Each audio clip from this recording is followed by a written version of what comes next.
지난달에 우리나라에 큰 산불이 여러 군데서 많이 났지 않습니까? 특히 경북의 의성하고 경남의 산청에서 큰 산불이 나서 31명이나 되는 사망자가 발생을 하기도 했습니다. 특히 저희 고향 쪽 가까운 의성에서는 의성에서 시작되어졌던 그 산불이 안동을 지나고 영양을 지나고 영덕 바닷가에까지 큰 피해를 입혔지 않습니까?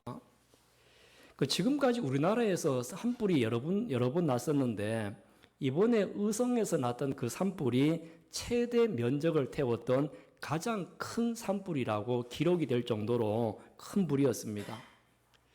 이 산불이 무서운 이유는 뭐냐 하면 산불이 한번 일어나고 나면요 회복을 하는데 시간이 오래 걸립니다. 한번 다 탔던 산지가 그 다음에 나무들이 다시 자라고 그 토양이 원래 토양으로 바꾸어 가는데 엄청난 시간이 걸린다는 겁니다. 그럼 학자들은 어느 정도가 되어야 완벽하게 복원이 되느냐? 100년이 걸린답니다. 그 한 번 다 태워졌던 그 산들이 완전히 회복하는데 100년이 걸릴 정도로 그만큼 회복의 시간이 오래 걸리기 때문에 힘들기 때문에 산불이 위험하다. 그렇게 이야기하죠. 근데 어떤 문제가 발생하고 생겨도 빨리 회복할 수 있으면 큰 어려움이 없습니다. 내가 건강이 나빠져도 빨리 회복되는 병이면 큰 걱정하지 않죠. 그리고 내가 뭔가 문제가 생겼는데 그 문제를 내가 해결할 수 있고 빨리 회복할 수 있다라고 하면 큰 걱정이 되지를 않습니다. 근데 언제 걱정이 되느냐? 회복이 안 되면 걱정이 된다는 거죠. 우리 몸도 회복이 안 될 정도로 몸이 약해져 있거나 몸이 건강이 나빠져 있으면 우리가 조그만한 병에 걸려도 걱정이 앞섭니다. 오늘은 예수님께서 부활하신 부활절입니다. 부활절은 다른 말로 회복의 날이죠. 예수님이 회복되신 날입니다. 십자가에서 죽으셨지만 예수님의 생명이 회복이 되셨습니다. 무덤에 계셨지만 무덤 밖으로 나오셔서 회복되신 날이 부활절인 줄로 믿습니다. 여러분, 부활은 곧 회복이다. 이런 말이죠. 그래서 우리도 몸도 회복되어지고 마음도 회복되는 것이고 우리 영혼도 회복되어지는 날이 오늘 이 부활절 아침입니다.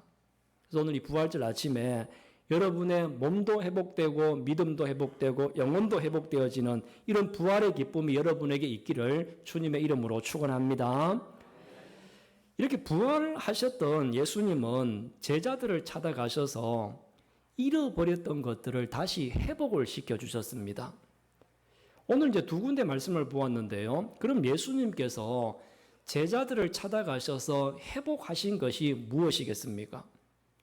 부활하신 예수님께서 무엇을 회복시키셨는지 살펴보고 오늘 예배를 드리는 여러분들도 이런 회복의 은혜가 있기를 간절히 소망합니다. 자, 19절 말씀을 같이 한번 읽어보겠습니다. 자, 20장 19절 오늘 본문의 말씀이죠. 같이 한번 읽어볼까요? 이날 곧 안식 후 첫날 저녁 때에 제자들이 유대인들을 두려워하여 모인 곳에 문들을 닫았더니 예수께서 오사 가운데 서서 이르시되 너희에게 평강이 있을지어다. 아멘. 자, 첫 번째로 예수님이 찾아가셔서 회복시킨 것이 무엇이었느냐 하면 평강, 마음의 평안입니다. 제자들은 예수님께서 십자가에 달려 돌아가시고 나니까 마음에 잃어버린 게 있어요. 무엇을 잃어버렸습니까? 마음의 평안을 잃어버렸어요. 마음의 평강을 잃어버리게 되어지니까 어떻게 됩니까? 예수님을 십자가에 못 박았던 그 유대인들이 본인들도 이제 두려워졌습니다. 이렇게 두려운 마음과 불안한 마음이 있다 보니까 자기들도 잡혀서 혹시라도 무슨 일을 당할까 싶어서 문을 걸어 잠그고 문 안에서 숨어 있습니다. 이렇게 문을 걸어 잠그고 문 안 속에 숨어 있다고 하는 것은 마음의 평강을 잃어버린 경우입니다. 마음이 불안하기 때문에. 이렇게 두렵고 불안한 거죠. 두려우니까 문을 걸어 잠그고 벌벌 떨고 마음의 평안이 사라져 있는 이런 상태였습니다. 그런데 원래 제자들의 마음이 이렇게 불안한 게 아니었어요. 불과 예수님이 잡히시던 3일 전만도 한번 생각해 보십시오. 불과 3일 전 목요일 저녁만 하더라도 마음의 평안이 있었습니다. 목요일 저녁에 예수님이 성만찬을 하셨어요. 성만찬을 하실 때 이 제자들의 모든 마음속에 마음의 평안이 가득했습니다. 그리고 성만찬을 마치시고 예수님께서 수건을 허리에 두르시고 제자들의 발을 씻겨 주실 때에도 그들의 마음이 너무나 평안했죠. 얼마나 마음이 평안했던지 성만찬을 마치시고 나서 예수님이 제자들을 데리고 어디로 갔습니까? 감람산에 기도하러 가셨지 않습니까? 감람산에 기도하러 가셨는데 마음이 너무 편하다 보니까 예수님은 피가 땀이 되도록 기도하고 있는데 제자들은 잠자고 있습니다. 여러분, 마음이 불안하고 두려우면 잠도 오지 않잖아요. 근데 제자들은 마음이 너무 편안하니까 예수님이 뭘 하시든지 상관도 하지 않고 편안하게 잠자고 있거든요. 이렇게 마음에 평안이 있었던 제자들이었어요. 그런데 이런 평안이 있었던 제자들이었는데 예수님께서 십자가에 돌아가시니까 그들의 마음속에 평안이 사라지고 말았습니다. 유대인들이 찾아올까 봐 두려워서 문을 걸어 잠그고 벌벌 떨고 있는 상황입니다. 그런데 이런 제자들에게 부활하신 예수님께서 오셔서 하셨던 첫 마디가 무엇이었습니까? 너희에게 평강이 있을지어다. 할렐루야. 불안한 제자들을 위해서 예수님은 평강을 선포하셨습니다. 부활하신 예수님께서 제자들을 찾아오신 이유가 그들의 마음속에 사라져버린 평강을 다시 회복시키기 위해서 오신 줄로 믿습니다. 여러분, 제자들의 마음에 평강을 회복시켜 주셨던 예수님께서 오늘 부활하셔서 우리에게도 찾아오신다는 것을 기억하십시오. 오늘 예수님께서 우리에게 찾아오셔서 우리의 마음에도 평강을 회복시켜 주실 것입니다. 지금 여러분들을 두렵게 하고 또 여러분을 불안하게 하는 것들이 어떤 것들이 있습니까?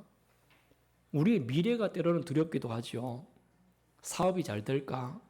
직장에 취직할 수 있을까? 학생들은 좋은 대학에 진학할 수 있을까? 또 몸이 좀 불편하신 분들은 건강이 나를 두렵게 합니다. 아픈 몸이 치유될 수 있을까? 여러 가지 이유로 우리는 두려움에 사로잡혀 있는 것이 사실입니다. 사실 이런 것 때문에 우리는 잠도 설치기도 하고 입맛도 없고 그럴 때가 너무나 많지요. 그러나 오늘 우리가 다시 한번 우리 마음속에 확신하면서 믿어야 될 것은 제자들을 찾아가셔서 평강을 회복시키셨던 그 예수님께서 부활절 아침에 여러분에게도 찾아오심을 믿으시기를 바랍니다. 나를 찾아오신 예수님께서 말씀하실 겁니다. 너희에게 평강이 있을지어다. 주님이 우리에게 사라졌던 그 평강을 회복시키시기 위하여 너희에게 평강을 다시 주러 왔노라고 우리에게 찾아오신다는 겁니다.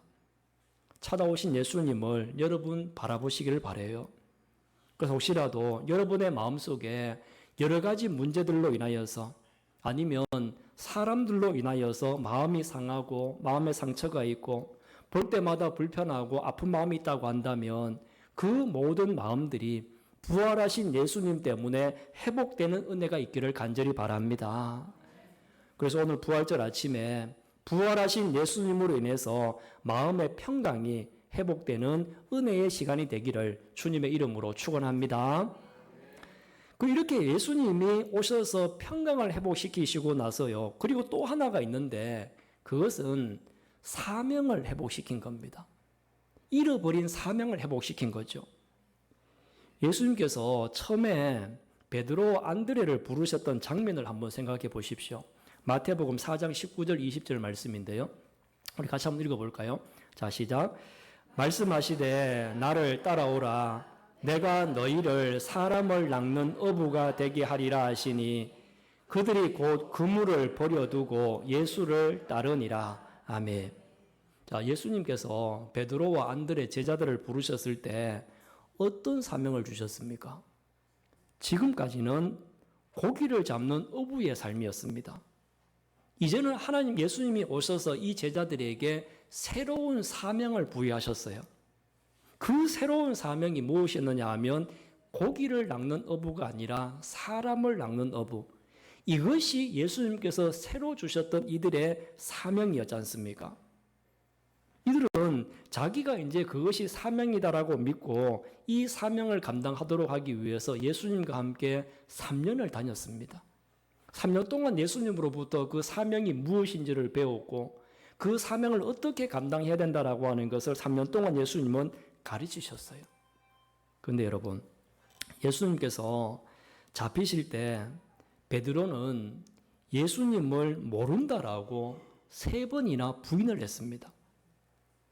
모른다라고 부인만 한 것이 아니라 예수님이 당신도 같은 예수님 편 아니야라고 이야기했던 그 여인을 보면서 예수님을 저주까지 하면서 도망을 가버렸습니다. 불과 얼마 전까지, 몇 시간 전까지만 하더라도 베드로가 그런 고백을 했잖아요. 다른 사람들 다 배반하고 도망간다 할지라도 저는 절대로 예수님을 배반하지 않고 끝까지 예수님의 곁을 지키겠습니다. 이렇게 호언장담했던 사람이 베드로였어요. 그런데 예수님께서 십자가에 달리자 본인이 무엇을 해야 되는지, 본인의 사명이 무엇인지 잊어버렸습니다. 본인의 사명이 무엇인지를 잊어버리고 깊은 절망감에 빠졌지 않습니까?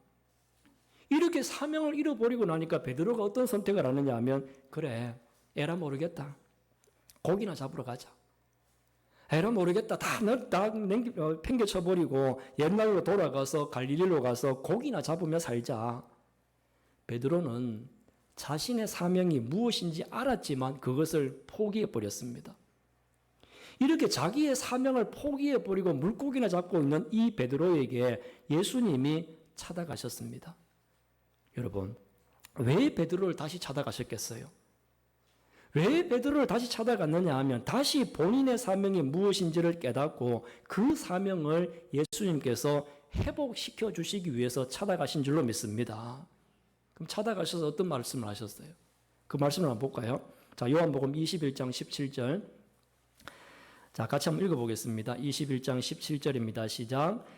세 번째 이르시되 요한의 아들 시몬아 네가 나를 사랑하느냐 하시니 주께서 세 번째 내가 나를 사랑하느냐 하심으로 베드로가 근심하여 이르되 주님 모든 것을 아시오매 내가 주님을 사랑하는 줄 주님께서 아시나이다.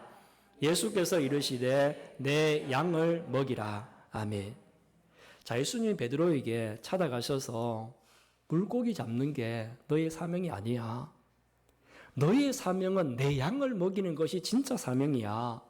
이렇게 지금 베드로를 깨우치고 말씀하고 있지 않습니까? 내 양을 먹이라.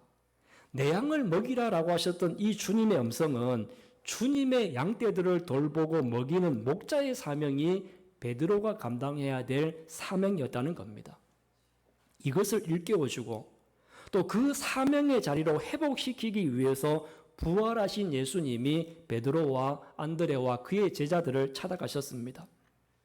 사랑하는 성도 여러분, 여러분들이 혹시라도 부활절 이전에 잠시 이 사명의 자리에서 떠나서 베드로처럼 물고기 잡는다고 정신이 팔려 있는 분들은 있지 않습니까? 하나님이 나에게 주신 사명이 있었어요. 하나님이 나에게 맡겨주신 일들이 있었어요. 근데 이것을 해야 되는데 당장 먹어야 되는 물고기 잡는 데만 정신을 빼앗겨서 막상 해야 될 사명을 놓쳐버리고 있는 분은 있지 않습니까? 우리는 베드로처럼 당장 오늘 먹거리를 위해서 물고기 잡는데 정신이 너무 팔려 있을 때가 많았습니다. 그러다 보니까 물고기 잡는 데만 신경 쓰고 거기에 모든 정신이 팔려 있다 보니까 원래 사명이 이게 아닌데, 원래 주님이 주신 사명이 이게 아닌데 엉뚱한 것만 계속하고 있다는 겁니다. 그러면 우리가 나중에 하나님 앞에 섰을 때 뭐라고 하겠습니까? 할 말이 없어집니다. 하나님은 우리에게 특별한 사명을 주셨는데 그것은 하나도 하지 않고 엉뚱하게 물고기만 잡다 왔다라고 하면 하나님으로부터 무슨 말씀을 우리가 들을 수가 있겠습니까? 여러분, 우리는 알아야 되는 것이 직업과 사명은 차이가 있습니다. 내가 하고 있는 직업이 있지 않습니까? 근데 직업이 다 사명은 아니라는 겁니다. 근데 직업과 사명의 관계를 어떻게 우리가 이야기하느냐 하면 칼빈이라고 하는 사람이 우리 장로교의 창시자 아닙니까? 우리가 대한예수교 장로의 창시자가 칼빈이거든요. 그 칼빈이 그런 이야기를 합니다. 이 직업의 사명론에 대해서 이야기를 하는데 어떤 이야기를 하느냐 하면요. 내가 하고 있는 일이 직업이라고 하는 것이 있는데 그 직업을 통해서 내가 어떤 일을 하느냐가 사명이 된다는 거예요. 그게 무슨 말이냐 하면 그냥 이 직업을 통하여서 나에게만 유익이 되고 그냥 물고기 잡아서 하루하루 먹고 살고 내 입에 풀칠하고 내 집 사고 내 자동차 사고 여기에만 집중하여 산다고 하면 그것은 그냥 직업입니다. 근데 그 직업이 사명으로 바꾸기 위해서는 어떻게 되느냐 하면 내가 하는 일이 하나님의 나라에 유익이 되고 그리고 내가 하는 일을 통하여서 교회와 성도와 이웃에게 덕이 되고 유익이 된다라고 하면 그것은 사명이다. 여러분들이 하고 있는 일들이 그냥 내 밥벌이 하기 위해서 내가 그냥 하루하루 물고기 잡고 그 물고기로 살아가기 위해서 그것이 직업이라고 하면 그냥 수단입니다. 생계를 위한 수단입니다. 그러나 생계를 위한 수단이 나의 사명이 되어지기 위해서는 이것을 통하여서 하나님을 위해서 무엇을 할 수 있을까? 하나님을 위해서 어떤 일을 할 수 있을까? 하나님의 나라에 무슨 유익이 되고 덕이 될 수 있을까? 이것을 생각하며 그 직업을 수행한다라고 하면 그 사람은 그냥 일반 직업이 아니라 사명자가 되는 겁니다. 오늘 예배를 드리는 여러분 모두가 사명자 되시기를 바랍니다. 그냥 물고기 잡기 위해서 하루하루 살아가는 사람들이 아니라 잡은 물고기를 통해서 하나님께 영광을 돌리고 그것을 통해서 하나님께서 기뻐하시는 일들을 감당하는 사명자의 삶을 살아가는 여러분 모두가 되시기를 주님의 이름으로 축원합니다. 오늘 부활하신 예수님께서 여러분에게 찾아오셔서 지금 무엇을 하고 있느냐 이렇게 여러분 물으시면 우리는 어떻게 대답을 해야 될까요?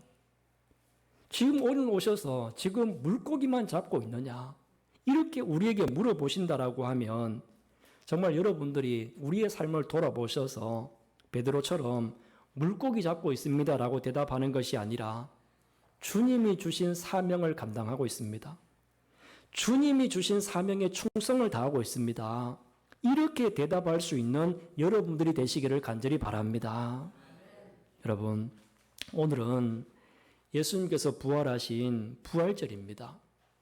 회복하신 예수님은 제자들이 잃어버렸던 평강을 회복시켜 주셨습니다. 잃어버린 사명을 회복시켜 주셨습니다. 식어져 가고 있는 이들의 믿음을 다시 뜨겁게 해주었습니다. 제자들을 회복시킨 예수님, 부활의 예수님께서 오늘 저와 여러분, 우리 모두를 회복시켜 주실 줄로 믿습니다. 이제 이러한 마음으로 부활절을 맞이하고 여러분의 심령의 평강이 회복되어지고 여러분의 삶의 사명이 회복되는 부활절이 되시기를 주님의 이름으로 축원합니다.